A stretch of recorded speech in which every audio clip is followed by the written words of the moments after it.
કરશનભાઈ શેખલિયા છે। હું આ પ્રતાપપુર ગામનો વતની છું। અહીંયા 365 દિવસ હું પોતે સ્વિમિંગ કરું છું, બાળકોને સ્વિમિંગ કરું છું। આજે વિશ્વ યોગ દિવસ નિમિત્તે અમે તળાવમાં વિવિધ પ્રકારના યોગના આસનો, શવાસન, પદ્માસન, વક્રાસન જેવા આસનો કરાવ્યા છે બાળકો પાસે, અને લોકોમાં યોગ પ્રત્યે એક જાગૃતિ આવે, સ્વાસ્થ્યની સમજ આવે અને સમાજમાં એક સારો ઉદ્દેશ્ય જાય કે યોગથી મન પ્રફુલ્લિત રહેશે, શરીર સ્વસ્થ રહેશે। એના માટેના અમારા આજના પ્રયત્નો છે। એના માટેની અમે આ યોગનું શિબિર કાર્યક્રમ રાખ્યો છે।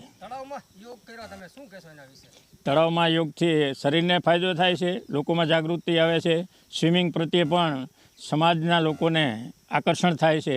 અને સ્વિમિંગ પણ એક પ્રકારનો યોગ જ છે। એનાથી આપણું શરીર સ્વસ્થ રહે છે, મન પ્રફુલ્લિત રહે છે અને શરીરના તમામ અવયવોને પણ કસરત મળે છે। મારું નામ મુકેશભાઈ નાગરભાઈ ઇંગરોડિયા છે। હું પ્રતાપપુરનો વતની છું। આજે વિશ્વ યોગ દિવસ નિમિત્તે અમે બધા તળાવમાં યોગ કરી અને યોગથી જે ફાયદા થાય છે એ ઘણા બધા ફાયદા થાય છે। આ યોગ કરીને અને શરીર સ્વસ્થ રહેશે અને બધા જ યોગ કરશે અને આગળ આવશે એમ। યોગ કરવાથી મન પ્રફુલ્લિત રહે છે અને શરીર સારું રહે છે। તળાવમાં અમે શવાસન, પદ્માસન અને અનેક પ્રકારના આસનો કર્યા। 5 વર્ષથી લઈ અને 70-75 વર્ષના મોટી ઉંમરના 20થી 25 બધા અમે જવાનો અહીંયા જોડાયા છીએ।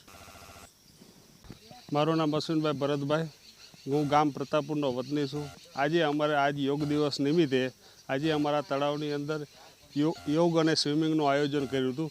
અને જે યોગો કરવાથી સમાજમાં, દુનિયામાં અને દેશમાં આ યોગ વિશેની જાગૃતિ થાય અને સ્વિમિંગ વિશેની જાગૃતિ થાય એ અમારો ઉદ્દેશ છે। સ્વિમિંગ એક મોટો યોગ ગણી શકાય, કારણ કે સ્વિમિંગ કરવાથી શરીરના દરેક અવયવોને ફાયદો થાય છે, એટલે સ્વિમિંગ પણ એક મોટો યોગ જ છે। દેશ અને દુનિયામાં આની જાગૃતિ માટે અમે આ મોટું આયોજન કરેલું છે। અને સાથે કરશનભાઈ